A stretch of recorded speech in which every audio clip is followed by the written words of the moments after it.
Any reader who is reading Wealth Insight, he can be rest assured that whatever is published there, it's an honest attempt in deciphering fundamental values the company has.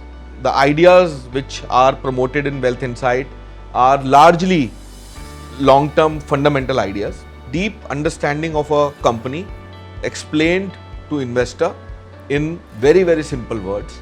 I think that is what has kept me on with Wealth Insight for so long. I clearly remember there was one story on chemical sector, and it was really insightful and was deeply researched. It gave me a good insight into what was happening and what can happen in the sector, and we definitely benefited out of it. Apart from the editorial, the market reporter I am a great fan of, and the scorecard, which is a very, very objective way of analyzing and evaluating a company. These are the 3 points which I am very great fan of. I always have a look at least these 3 things.